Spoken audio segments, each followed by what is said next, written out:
Good morning. It is the 8th of June and I have decided at the last minute to go to Wool Monty. So I am frantically trying to finish my jumper. I don't think you've seen me in black before. Trying to finish my jumper. The kids and Rob are going to do the Science Museum thing, and then I'm going to go into Wool Monty. I'm going to hopefully do some recording, and hopefully I won't be too shy. That is my plan. I'm on the cuff. Second cuff, thankfully. But yes, I am trying. I might have another costume change because Theo said I look like I'm in my pyjamas, even though he looks like he's in his pyjamas. But yes, that is the plan. So follow along. So I managed to finish my sleeve this morning, just. So now I'm just sewing all the ends in as we are driving. Rob is very kindly being our driver once again, because he's good like that. It's wibbly wobbly. Look how pretty it is though. Hello from the future. I'm editing what I've done so far, and what I thought I would just add in is that the aspects that I guess I'm going to be talking about particularly in this episode is the accessibility of Wool Monty and the inclusivity and how they deal with many things. So that's kind of the aspect of the video really, as opposed to looking at stalls. There are some stall bits, but generally it's kind of speaking with the show organisers and getting a bit of an idea of what kind of goes into it and the thoughts that they've had to put into it and what they've learned from previous years or learned from previous shows. It's certainly not thanks Peggy, it's certainly not a dig at any other yarn show or anything like that, but it's just learning about what's going on. Something new has appeared in our hallway and Peggy is just barking at it. I know, what is it? I know. So yeah, I hope that's of interest. Right, we have made it. Smooth sailing. The kids are excited about the park. It's got a wee bit cloudy. Martha's ready. Theo's, come on! Science is my favourite subject. The splash park and the actual park is massive. Hello! Hi! I have found Helen from Giddy Yarns. Yep. Giddy Yarns and Giddy Knits podcast, isn't it? How are you getting on today? Good. It's always a really friendly, fun show. And what are we thinking in terms of the lighting this year? Oh my god, so much better than last year. Do you want to face this way or this way? I don't know what to do. The back of my head or not. I'll look at you in here. They've made a massive improvement on the lighting. They've done a really good job of like taking on board the issues they had last year and improving on them. So so much better. We've been talking a little bit about kind of keep on saying exclusivity, but that's not the right word. Inclusivity. About inclusivity. Like, what have you noticed in this show that's kind of, have you been missing in other shows that you've been to? So I'm very picky about the shows that I do anyway, and inclusivity is one of the big things that I will vend at a show because they are inclusive. So a lot of the shows that I do, they are taking things on board with that in count, like, if that makes sense. So there aren't particularly any that I would say that I vend at that aren't particularly inclusive. Yeah. But here, one of the things they do really well is we get automatically the stall sizes are bigger. So standard stall sizes for stalls are usually like 2 meters by 2 meters or 2 meters by 2.5 meters. Oh, right. But here, default single stall is 3 meters by 3 meters, which is significantly bigger, which means you don't get that crammed feeling. Definitely. And if there's anybody in mobility scooters or wheelchairs, like, they can actually get into the stall much more easily. That's really good. Yeah, that is really good. Yeah, definitely. I've been to, not naming shows because that's mean, but I've definitely been to some, and you just don't even try, do you? You just kind of, I'm not even willing to try and get in there. They just get, sometimes it's busy and it gets rammed and there's people in there and you just can't even get into a stall to see anything really. Yeah, there's loads of obviously being in this Science Museum, Science Centre. Like, there's a massive cafe which is really good. There's loads of seats everywhere as well, isn't there? Yes, and there's sofa areas and there's loads and loads of seats. Sitting in the seats. Yes, there are lots of options, and there's lots of people in mobility scooters and with pushchairs and things, which I kind of didn't really get particularly into the. Well, like I say, I was in the yarn world when my kids were little. I don't know about you. Have you been to shows with your kids when they were little? I tended to go for a sling because you couldn't have got a pushchair around. So I can remember the first show I went to was on Ravel, right back in, oh my goodness, we're talking when I had my eldest in a sling, who is now 11. And I wouldn't have even thought of taking a pushchair because you wouldn't have got them round the aisles and in a lot of shows. Yeah, the first ever Yarndale, Martha was 5 days old, and given that I'd just been chopped in half, I wasn't able to go. No. And I was, oh God, that was my first kind of reality of, I'm a parent now, I can't do all the things. All the things that I've always done. Yeah, and it was horrible. It was really horrible. Yeah. But in terms of that, that's not particularly new baby accessible in terms of things like that. Yeah, but you wouldn't want to push chair around. But there's definitely space here. Yeah, the there's aisles loads. are wider. There's lots of toilets, yes. Lots of changing facilities if you've got like little ones to come to kind of get out and about. But yeah, there's a bar in here as well, which is really good. I don't know if anyone's alcoholing, but you know, there's drinks is what I mean by a bar. But I'm guessing if you came, well, you've come with your family, haven't you? So it's quite good because the science centre. Yeah. I've literally not been out of the hall into the actual park, it's really good. What's really good about the science centre as well is it's you pay once and then you get in all year as well. So it's 45 minutes from our house. Oh, even better. But there's a room for air, so it's all about air, and then there's a room for water. So there's it's like frozen, and like the handle down to it is like a frozen. Martha will do a review, I'm sure, but there's a fire room with a volcano and it erupts at certain times. There's a massive park, massive play area and everything like that. So it's quite nice that the kids can go and do that and you can come and look at yarn. Yes. Martha was in briefly, but I don't know whether she'll be back or not, but yeah. So, thank you very much for joining me. And your lento's looking lovely. Thank you, I'm so glad I got it finished. How many more are you going to do? How many more are lentos? I think I've got probably 5. Quite a few. Yeah, this is the first one I've done. But it's really good, like with an advent as well, though. I can imagine. Yeah, it is really helpful, and it uses so little yarn. I use 2 skeins of 4-ply and 2 skeins of fluff, and I'm not a small person. It's nuts, like, how fast it goes. So that's good. I like the green. Bye. Bye. Hello. So I have managed to collar one of the show organisers, Mand, one of 3 of the show organisers of Wool Monty, and we've just had a really, I'll just rest my arm on my bag. We've just had a really interesting chat, like I was just talking to Helen, just about kind of inclusive, I keep saying inclusivity about shows, and as with Helen, we weren't necessarily naming names on other shows, but just kind of, we were talking about kind of why it's important and what we've seen at other shows that maybe didn't work, and you're like, well, actually, this could work better, and kind of why that was important, really. So I'll face this way, even though it's the back of my head. Just then we're not just staring at ourselves. I did it with Helen, so whether they can see us or not, it doesn't necessarily matter. But I guess what I've seen from this show, and I started at the original shows in the arena. What year was that? 2019 was the first one. So it was. This was our 4th in-person show. There was a break for COVID and stuff. Yes, it was. Yeah, and that was at the arena. Mm-hmm. So I guess, why did you move from the arena versus here?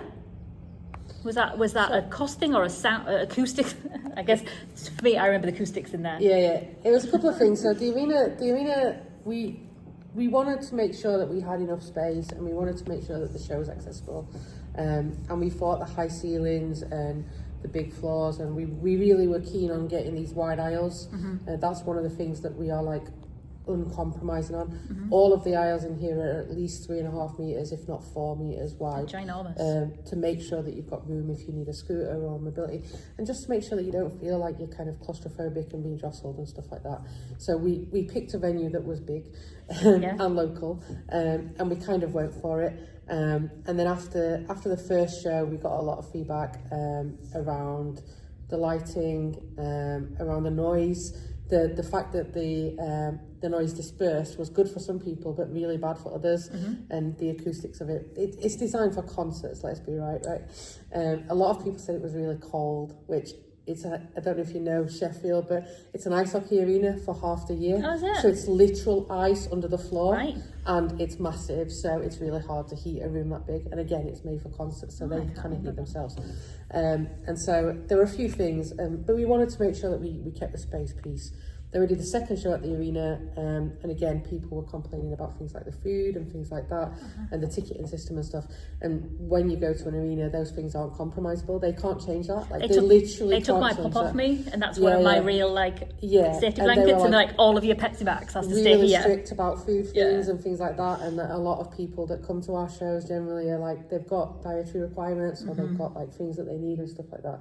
And so we were like, And then there was a break for COVID, so obviously we didn't do any shows for 2 years. We did a virtual show, a proper virtual show the first year, and then the second year we did a kind of virtual show. And how does that feel in terms of feedback? Like, I have ADHD and I struggle hugely with rejection sensitivity. Like we love it. I know feedback's important, but is it also like a bit crushy as well? No, my baby, you've just crushed me. We genuinely love it. We hear so much good feedback, and it's important to make sure that the negative feedback doesn't kind of, there's a balance, right? Yeah. But if someone's come to our show and they've had a really negative experience, then we want to fix that. Yeah, of course, yeah. And we do, and we have, and we can talk about that in a bit if you want, about what we've changed. But yeah, so we moved from the arena because after COVID and everything, it was a little bit inflexible with what they couldn't change, and they have things like staffing levels and stuff like that. They had a sniffer dog that ran around before the show because of the seats and the fact that they were accessible and stuff like that.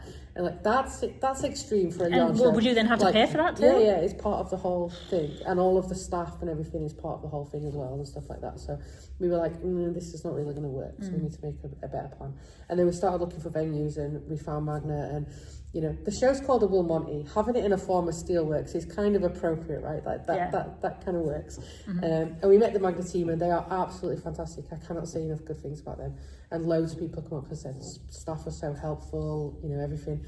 We talked before this, and you talked about the chairs, and like last year there was a problem with not enough chairs in the kind of middle bits and stuff, and we said, can we get some more chairs? And like literally a couple of minutes later, I did notice. Last year they just kind of whipped them out, but they're so responsive. Even coming in this morning, my family went and did the sciencey thing, and they said, if you book online, it's £3 cheaper per person. So I was here, so that was going to be like £9, and they said that to everyone, and they didn't have to do that. No, but they're so friendly, and that was really nice. good. So yeah, we love these guys.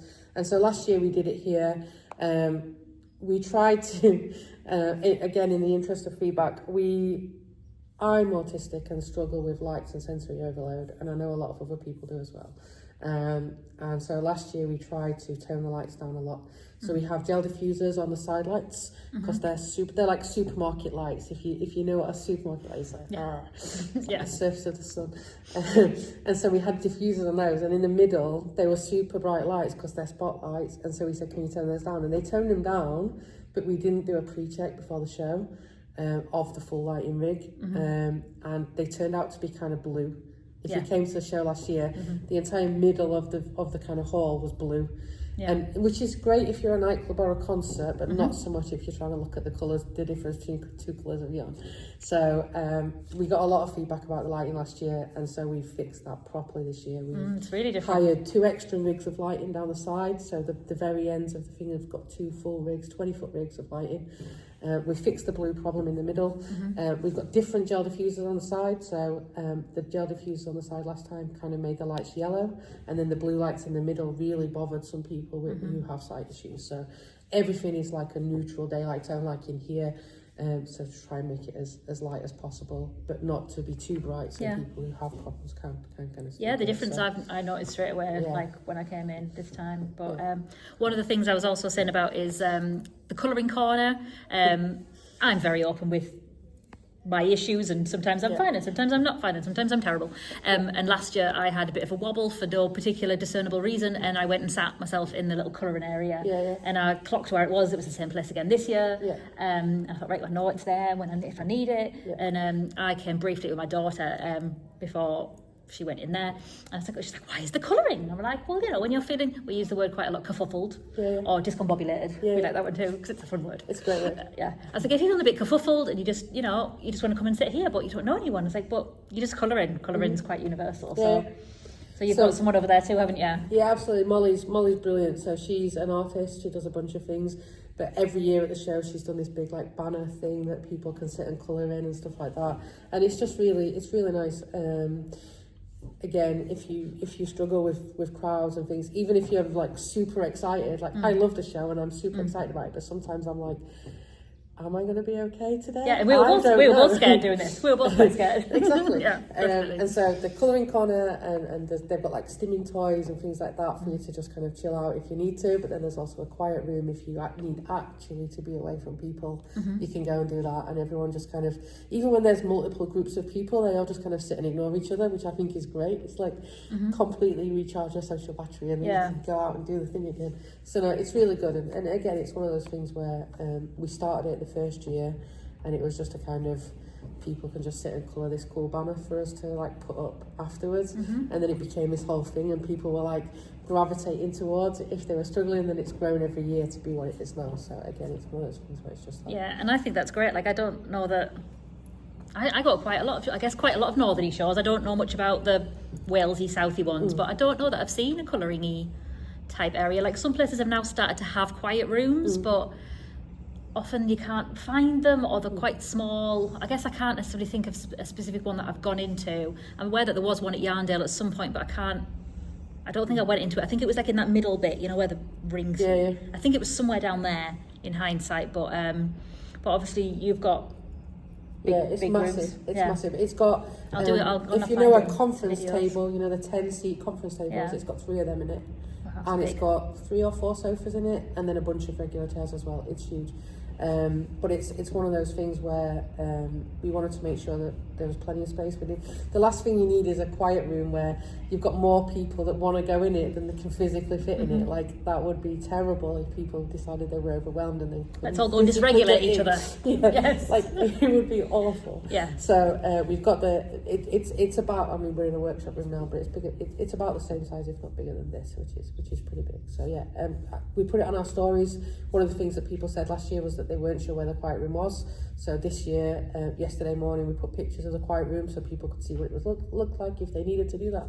And there's a sign literally outside at the end of the hall that says quiet room this way and prayer room this way. All right, I've not clocked that. I'll go and have a look. And so, well, that's really important. It's a big old A-frame sign, so hopefully you can't miss it when you get to the end of the arena. I'll go and look. Well, that's really important because, like, we're all neurodiverse, and my family too. And my kid straight away was, if we're going somewhere, can you show me where it is? Can you show me pictures of it? Google Maps is quite good for that as well. Sometimes it shows you, well, we're just going to a park. Well, show me the park. What have you got in the park? And like, they want to see things like like we've just been away, holiday houses, and he's like, what will my bedroom look like? What does the bathroom look like? And it's like, well, for him, that's really important to see that and actually let me visualise myself there. And that's taken some of the worry away. Well, I'm really worried about that. I'm really worried about that. Even though he's been to the Science Museum before on a school trip.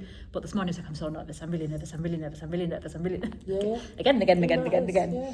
But to show that in advance is really kind of good and really helpful. And this year we did, because of the lighting problems from last year, we did a dry run a couple of weeks ago. So we put a video up on our Instagram of like, this is what it looks like now, this is where the lighting is, because, you know, we get that people spend money to come to the show and that they get excited, and especially if you're neurodiverse or something like that, you've got anxiety, you build yourself up to this thing, you want to make sure that it's actually a good experience when you get there. So we did that so that people could see the changes that we made and see how different it was and go, well, if I have got visual impairment issues and the blue light was a problem, then now you can be reassured that that's not a thing anymore, and you're going to be okay and you're going to be able to go and have a good time. And so yeah, we are trying, and there's a I can't remember their name. I will send it to you afterwards. But there's a couple of accessibility experts that are also knitters and also Sheffield based. Oh really? Oh, brilliant. And so last year they reached out to us and they've given us a bunch of like advice and tips on how we can make the show more accessible next year.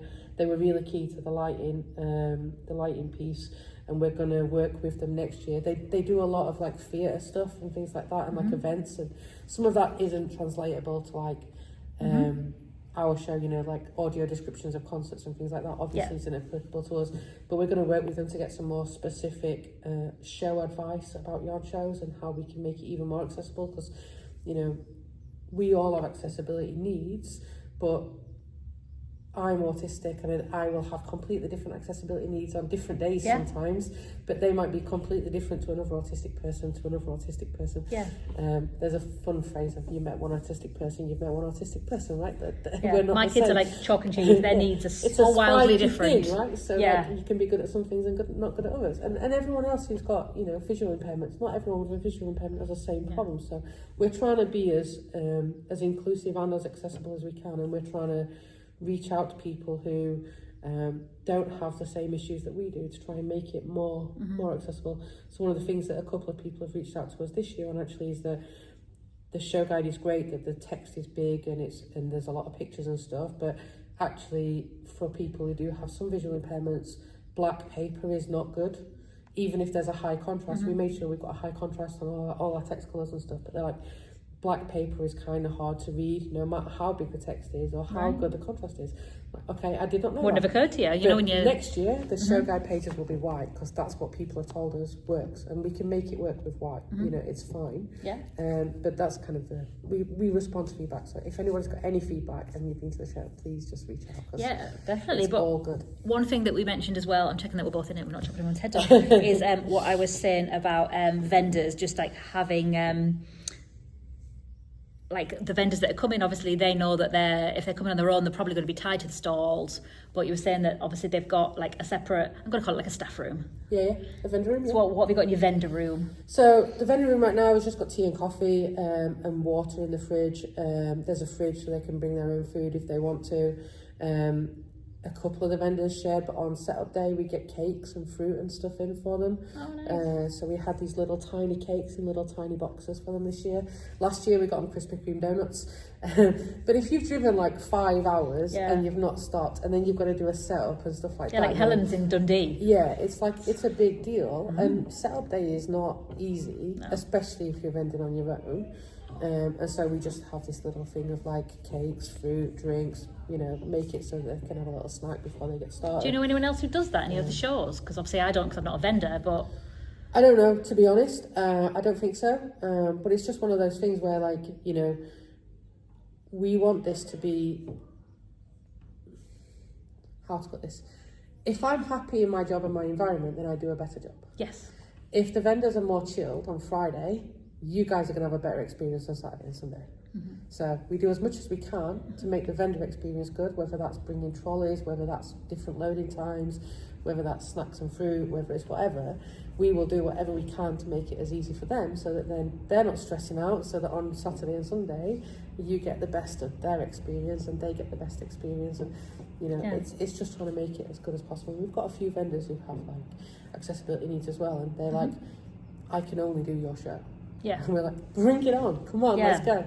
We're which is also sad, amazing, but also sad. Yeah, but also, definitely. like, it means that they can do yarn shows, which they didn't think they could do. And a lot of people tell us that they can only do our show, and this is not to like big us up or anything, and you'll never hear me slating other shows, but the reason our show existed is because we went to other shows and couldn't deal with the various issues that we have.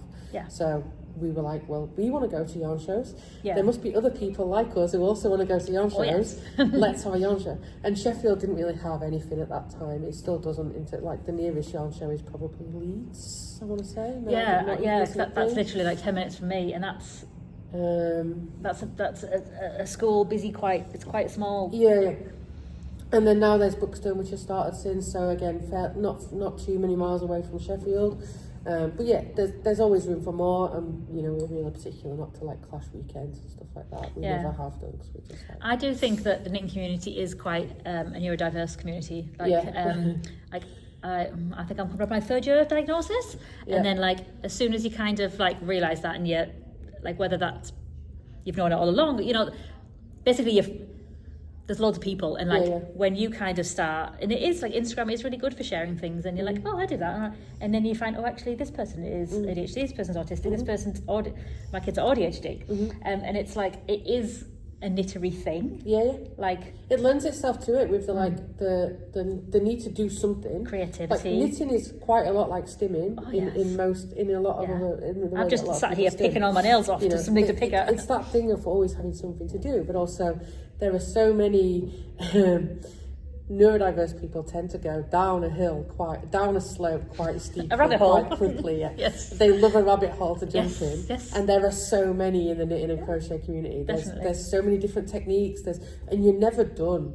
Like, you can be a knitter for like years and years and years, and then they'll be like, oh, what's this? I didn't know this was a thing. And then down that rabbit hole you go. And then when you come up, you're like, oh my God, look at this. There's a new And it is the thing to do. dopamine. It is the dopamine here of like, I wake up in the morning and I think, what can I knit? What can I knit? Or like, what can I wear if I'm going to work? What can I wear that I've knit? And But also, you know, you talked about before, like, you know, a lot of people who have accessibility needs, they sometimes struggle to go and do things on a schedule, and they sometimes struggle to do things at all in some cases. Oh, absolutely. So knitting and crochet is something you can literally do from your bed. If you can't get out of bed, you can still knit and crochet if you're able to, you know. And so it's an inclusive hobby and an accessible one for most people, and so it's even more strange that there aren't accessible events for those people. yeah.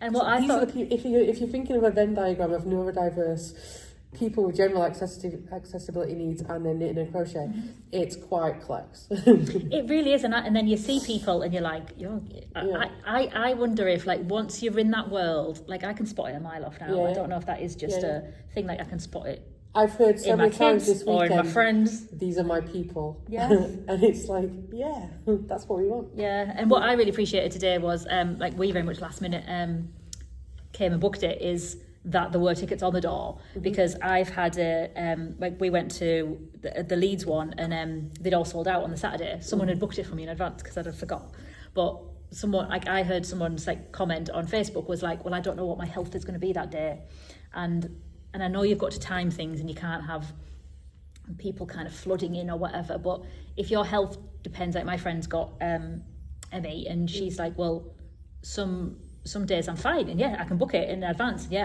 but if I've woke up that morning and I can't get out of bed, or this is this and this is this, that's a huge deal. And what I kind of kicked myself about is when I tried to get to a show and there was no tickets on the day, was because I procrastinate quite a lot with my ADHD, and then I felt like shame of myself, like, I can't believe I've not organised myself enough to do this, and then I just felt absolutely rubbish, which is probably why I had a panic attack when I arrived at that one, but I felt like complete shame that, why have I not organised this? And all my friends were going, but I hadn't pulled my finger out and pushed the button. We do,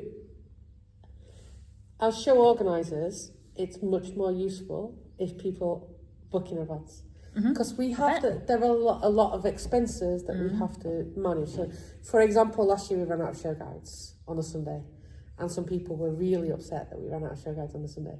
And I'm like, we ordered 1,000 show guides, and we had not sold 1,000 tickets when we ordered 1,000 show guides. Yeah. So we thought we had enough, and we did not have enough. And you don't want 500 left over either, do you? And so this year we've ordered 1,500 show guides, and this year we've got plenty, so it's fine. Not everybody takes one, you know. Some people don't want one at all. Some people. I found mine today from last year when I was looking for something. Share and things like that. So it's never directly the number of show guides is the number of tickets, but things like that are a lot easier for us if we know roughly how many people are coming. Things like making sure that the venue has enough food. It's a lot better if they can see how many tickets have been booked, because they can then go, right, we've got enough stuff, right? Have we got enough donuts and sausage rolls? Is there enough cake is usually the question here. Yeah. And that's fine. But we will always have door tickets because of that reason. You don't know. We could never guarantee that we'd be able to go to shows, and we've bought tickets to shows on the day before when we've been to other shows. But also, and I don't know what other shows do, but we've refunded people this weekend because they couldn't make it for health reasons. Again, totally fine. Do that. If you buy a ticket in advance and you can't come, you shouldn't have to pay for a ticket, you know? Yeah. So we'll always do things like that, and we'll always do whatever we can. Oh, that's really nice. You know, it's not fair to make you pay for something you can't enjoy. And how rubbish would you feel if you're looking forward to a show and then you can't go to a show, and then you've also paid for a ticket to go to that show that you can't go to? And, you know, a lot of people with disabilities also have financial issues because... I'm not getting into politics, but because everything's rough. Money is tight for a lot, especially of a lot of disabled people. So, you know, we're never going to punish you for not being able to come. It's just not a thing. That's super good. Can we have like therapy dogs? Is there like a puppy corner? I wish there was a puppy corner. really You good. can bring an assistance dog if you have one, and we saw some I've got yesterday. a needy cavalier. There was a gorgeous retriever yesterday. Oh, he really? had the best, softest paws, honestly, I've ever felt on a dog. It's like, oh my god, this dog is so But cute. imagine that dog going into one of the busier Yeah. shows. It would just be terrifying. And some people do take them. It would be terrifying. He was really. napping in the quiet room in the afternoon. Like, that was a thing that I saw. Didn't see him on Instagram. And I was like, dude, same. Yeah. Good For nap in nap the with a quiet dog. room. But no, assistance dogs very much welcome. Anybody is welcome. Super. That is good. And what's the name of the charity that you're supporting again? We won't go into too much of it, but what's the name? So this year it's Western Park Cancer Hospital, which is a Sheffield cancer hospital, as you can imagine. But what's different about them is that they provide the treatment to the person with the cancer, but they provide support to the family as well. So they do a lot of like outreach work. They do a lot, any support you need, kind of like Macmillan does nationally, but locally in Sheffield. And they're expanding their hospital to provide more cancer care. It's really good because you don't have to go a really long way if you're from this area. Sometimes you can have to travel quite a long way if you need to. Yeah, there's a stall, isn't there? So there's a stall in the back of the I saw that. back of the venue. Is there lots of like knitted? They're fundraising. One of their people sells hand knitted baby items and things like that to raise money for Western Park. But they've also got fundraising. So if you've got a bit of spare change at the end of the day, that would be a very good place to put it. Super. Anything else we need to add? We did good, right? Yeah, I think so. That wasn't so scary. Again, just on that feedback point, if anybody's got anything that we can do to make things better for you or anyone that you know, or anything that you think this is okay but it could be better, please just drop us a message. We're super open to it. And if we can fix it, we will. We've talked a little bit about some of the things we're going to fix in future, but anything at all, if we can make a difference and make it better for you, then we're But just absolutely seeing open to it. the immediate thing as well with the lights when you came in this time, like it wasn't terrible last year, but I can see probably why it would bother people. But yeah, just that was a huge fix, and that must have been a ginormous. It was tricky. That wasn't just a few chairs. No, that wasn't a few chairs. The chairs are easy. We've got as many chairs as we can. So again, we've learnt from it. Instead of waiting for people to need chairs and then putting more there, we've literally put as many chairs as we can out there now. And we ordered more sofas and stuff this year. There's loads as of well. toilets. So, the toilets are great here. Loads. I mean, that's not anything we can take credit for, but there are lots of them. There's even a changing places toilet, which I think is pretty cool. And that was one of the things that we were excited about when we saw, because there aren't many of those around. And so the venue is super cool about that kind of stuff as well. And also, I brought my family and they've gone to go and busy themselves somewhere else. I mean, I didn't have to drive, meant I could sew all the ends into my jumper. Because obviously I decided at midnight last night to come. Obviously. And well, now I need my jumper. You needed a new jumper to wear. So obviously I can't. When are you going to debut a new jumper for the Knitty Yarns show? Exactly, yes. This is Stripes of Joy by Tiffany Lynn. Okay. It's very nice. It's really good. I love the colours. Thanks. I think that's about all. Cool. Yeah, thank you very much. Thank you. Bye-bye.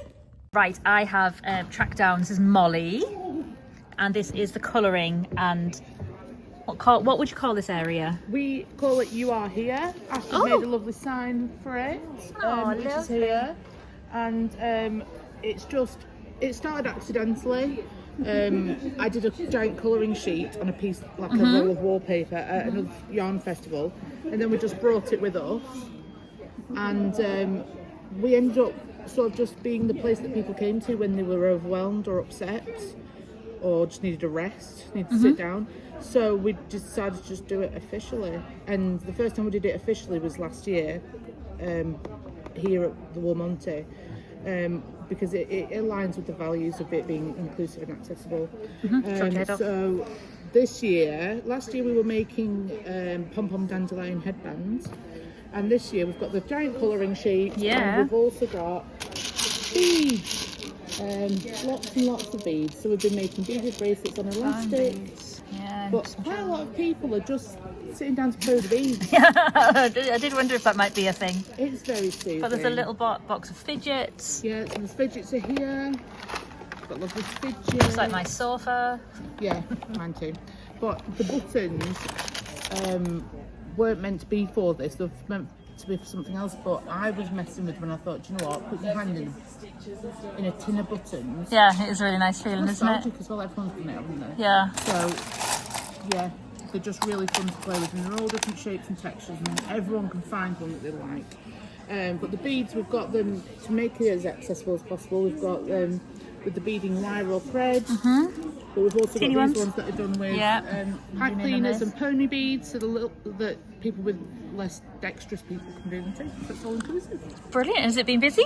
Been popular? It was really busy. It comes in waves, but yesterday we had people here from like 9:20 in the morning, straight in.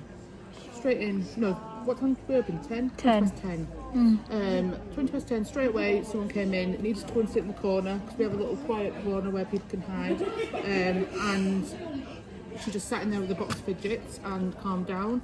But we've had people here steadily pretty much all day. Well, that's so nice to be a kind of like, that's a really brave thing to do. Like, I'm struggling, someone help me, what do I do? And to know that there's a little spot that you can do that. And normally, like, as I've said in the other little interviews I've done, I had a bit of a wobble last time and I came over last year, but I had a little wobble earlier and I came on my own, and because it's so big and the aisles were so big, I felt a bit lost. So I just sat over there and I was like, oh no, I think I'm going to cry. Oh no, what am I going to do? I'm going to cry. And then thankfully Helen came over and spotted me, but I texted my husband he's in the museum with the kids. Yeah. And I was like, I was here with my daughter this morning. She was like my security blanket because we can chat to each other. And then she went and I was a bit like, oh my God. Yeah. But I recovered. Didn't end up coming down here, but I recovered. But it is just kind of to have a minute, I just sat and had a kind of pop and a Freddo to kind of do that. Nothing had particularly happened. No one had been mean. No one had said anything. But I just kind of lost my little kid security blanket. I do it all the time. It's just if somewhere's not what you expect, and that can be in a good way as well as a bad way, it can still be overwhelming. The overwhelm doesn't have to come from negative emotions. And sensory input, so like you had a drink and something to eat, that's a really good way of calming down.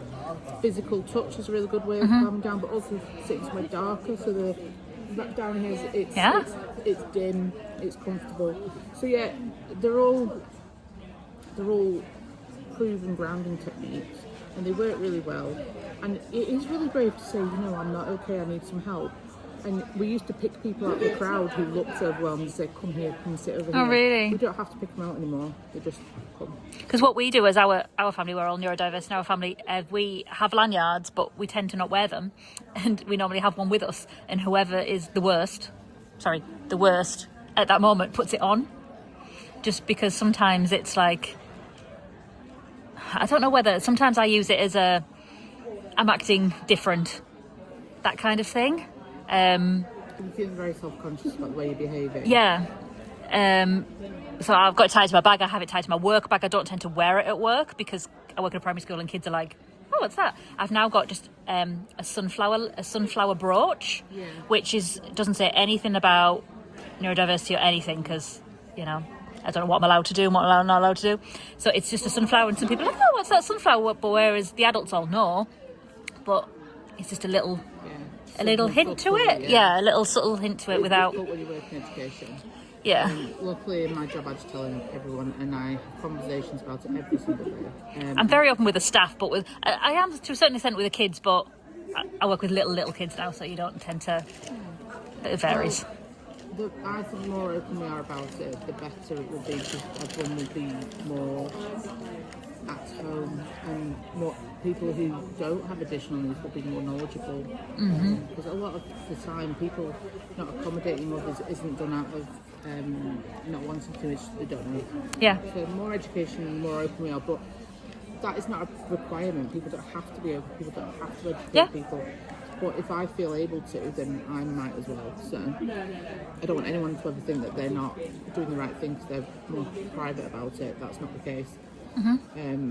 Some people need to be unobserved. I'm quite happy drawing focus. I am. I'm very open with my staff and stuff. If anyone wants to come in, I say my staff, my colleagues. I'm like, if anyone has any questions or anything like that. But it is tricky when it's not your business and your jam. Like, actually, I would do things very, very differently if I was allowed and I knew I could get away with it, not get in trouble and things like that.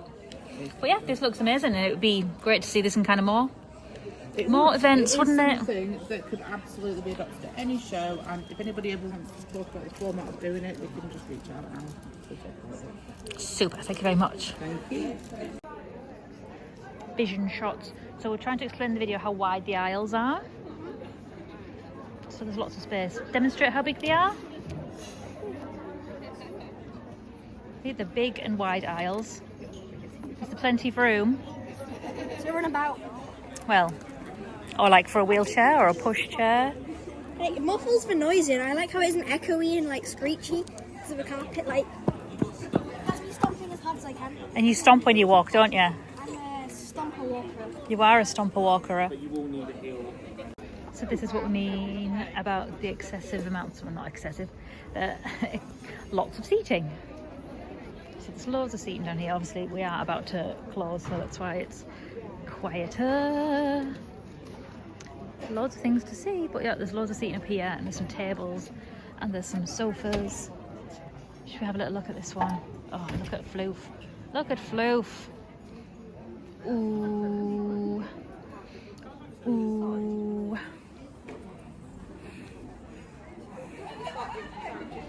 A little bit obsessed with the hat samples. What do you think of the hat samples, Martha? Look at that.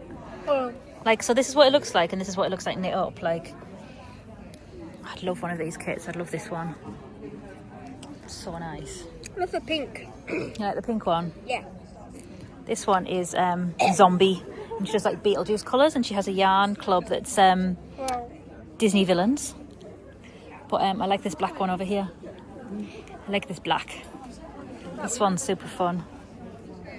Isn't that really nice? Cyber goth. This is how it knits up.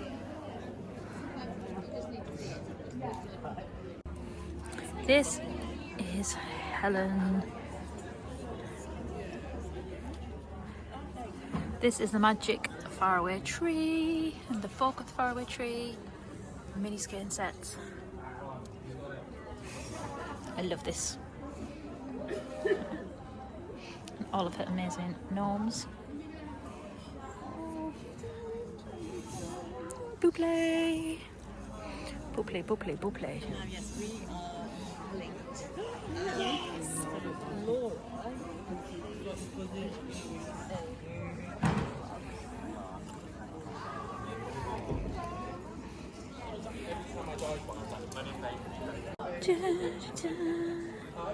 The queen of the sparkles. So much sparkly. All of the sparkles. This one isn't sparkly, but it's lovely. How do we pronounce this? Betwixt. Betwixt. It's a boucle yarn. It's lovely. This one's super fun. Everything I knit is like in this colour. I'm just gravitated towards that. I really want to do like a pink and green stripey something. I've got my little eye on that. So nice. This blue is gorgeous. They'd look nice stripe. I just make stripy things because that's how it keeps my interest. Just digging these boxes too. Oh, look at you. Look at you.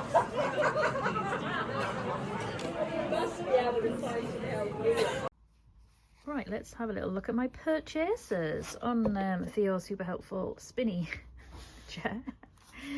Is this gorgeous bundle, do I need to zoom out a bit, from Giddy Yarns. This is the Magic Faraway Tree collection. She's got a great video up online of everything that's gone into this collection, and it's so cute. I just got a little 10-gram pack. I didn't have the biggest budget to spend this time at all, so got this gorgeous little pack. I got these 3 little DK mini skeins from Green Lambkin. Shiny, shiny, sparkly, sparkly. That was going to make a little hat or maybe mittens for Martha. I purchased this super cute pumpkin keyring stitch marker, and she kindly gave the kids a stitch marker, which Theo picked a cat. He wants a cat. Our dog does not want a cat. And Martha picked, terrible job, Rachel. The star. What is happening? This one, look how cute it is. So yeah, and Helen from Giddy Knits very, very kindly give us this skein as a giveaway for the podcast. So I'm still waiting on people getting back to me on the previous giveaway. So I'll maybe just pause a little bit on that. But yeah, that was very kind of her. Super nice. Forbidden love. So yeah, that's what I purchased, as well as an amazing ham and cheese toastie, which was delicious. Right, I thought it might be worth showing you as well what the show guide looks like. So straight away you've got the inclusivity statement. Will not tolerate any discrimination, aggression, however small, or hate speech of any kind in our spaces. Anyone who treats others in this way will be removed with no discussion. If you experience anything which makes you feel anything other than a vital member of our community, please speak to one of the organisers on stand 30. Some lovely pictures here, and then a full inclusivity statement here. The things that they have: prayer room, free carer tickets available, dietary requirements, things like that. In the show guide there's also some free patterns. I didn't partake in this, but this was very popular with quite a lot of people. It's Yarniverse cards, so someone kind of described it as like Pokemon cards, and you could buy a starter pack and then you could like exchange them and trade them, I guess. So there's loads of packets in here, and they're talking about the workshops as well. And this was the featured charity that we were talking about. It's called Western Park, which is a cancer charity. So there's details on there, and it's not a USB. What's this called? QR code. There we go. And what stand they're on, and a little bit about them. And then yeah, you've got like maps and more patterns and lots of things. Some advertising, like lots of things about who's in there and who's featured, and things like that. So yeah, that's that. It's really chunky, sizable. Right, it seems I didn't do an exit ending, so thank you very much for joining me. I do really appreciate it. It's something completely different for me to do this kind of interviewing, so I hope it's okay. Probably a little bit clumsy in some places, but I've done my best. I didn't have a tripod with me, so it's all just literally holding the camera as much as I could. So yeah, I hope it's okay. If you have any further questions, obviously reach out to myself, or if you want to reach out to the Wool Monty organisers, I'm sure they'd be more than happy to answer any more questions. And obviously if you're potentially a yarn event organiser and you know are keen to use some of the things that they have going on, then I'm sure they'd more than happily help you in making anything more accessible to as many people as we possibly can. So yeah, thank you very much for joining me today. A bit nervous about pushing the button now, but I tried. So I hope you enjoyed it. There's lots of great information in there, so I hope you appreciate my efforts as much as they are non-professional. Okay, bye.